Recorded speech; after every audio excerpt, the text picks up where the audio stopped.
friends. What did I want to talk about? Coffee. Okay, so this is such a cracker. One of the biggest things that patients ask me about and have this full-on expectation about is that immediately if they're working with me, that I'm going to say, you have to stop drinking coffee. That's it. No coffee for you.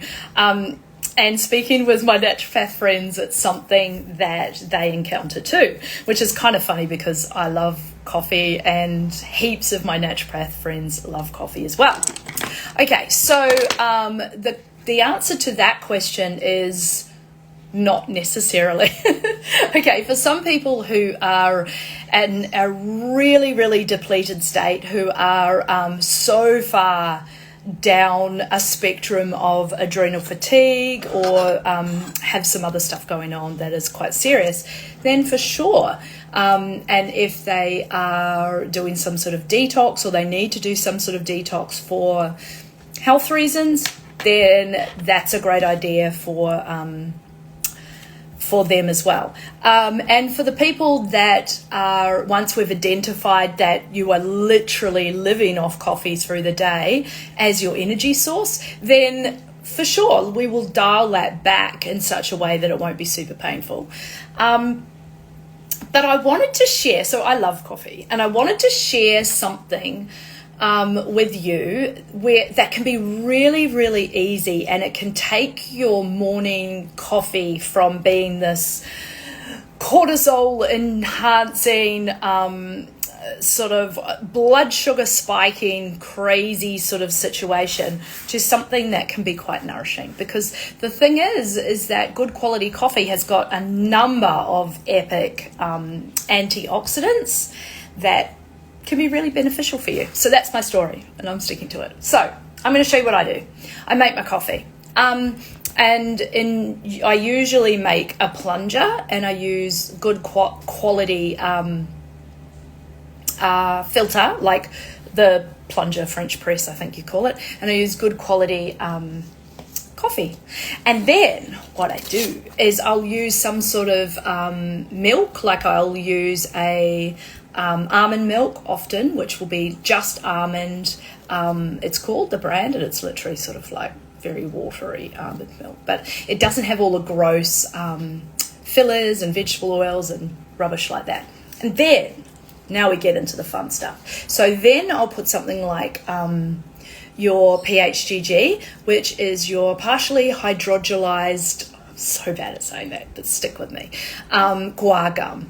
Now this is a soluble fiber, which soluble meaning that it dissolves in liquid. Now, as with all fibers, fiber is incredible for your gut. And if you look at this guy here, it's like snow. It's kind of, and all you want to be doing is when you first start off, you probably want to use about half a teaspoon. And I'll usually have a teaspoon of that, dissolves into the coffee before you put the milk in, dissolves completely, it's completely flavorless, so you don't taste anything when you put this guy in. And PHGG, as that salt, as I said, is a soluble fiber. What that does, it's so incredible for your gut. It is incredible for, it's not a probiotic, so it's not a strand of bacteria, but it's there to help nourish the gut and to help the good bacteria strains grow in the amounts that you want it to. It also will help with laxation, so it will help with making sure that you are moving your bowels properly, because most people aren't, but maybe I'll do another video on that.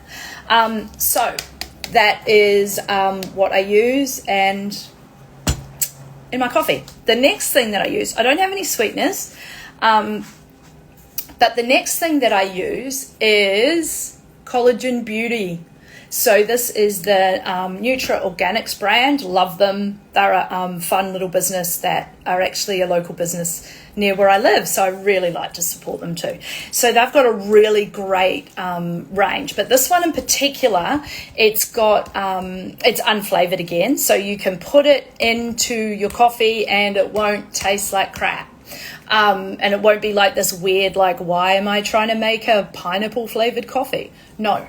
So collagen, we start losing our collagen production after the age of about 25, some say 30, some say 25. And collagen is incredibly important. I know it's collagen beauty, yay! But collagen is incredibly important for, again, the gut and healing the gut mucosa and the gut wall. But it's also incredibly important for joint mobility and keeping us moving structurally. So yes, it does have some vitamin C in it. Yeah, cool. Not a hugely therapeutic dose of vitamin C. I'm not taking it for the vitamin C. I'm taking it for that big whack of collagen.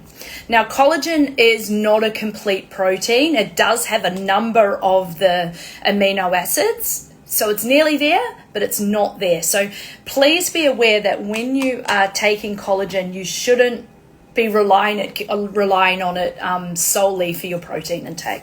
But you are getting a 11-gram hit of protein in your coffee. And I know a lot of people like to put protein powders and things like that in their coffees in the morning. And if you like to do that, that's cool. Protein powder, again, probably a whole other video. But I don't. I find it makes it thick and gluggy and just a bit gross. But these two guys are epic for my morning coffee. I cannot taste them. I'm getting some great fiber and I'm getting some great collagen, and I'm drinking my coffee and I don't even know the other stuff is in it. Yeah, so this is kind of like my principle with stuff. It's how can we take what we're doing and modify it, tweak it, change it if we need to. But it's not all about taking things off you. It's about working so that you can feel good. So when, again, why? I'm going to regulate my blood sugar levels. I'm not going to have a huge spike of cortisol because I've got some protein, I've got some fiber in there, and I'm ready to rock and roll. If you have any questions for me about that, please let me know. I love talking, as you can tell. All right, have a great day. Bye.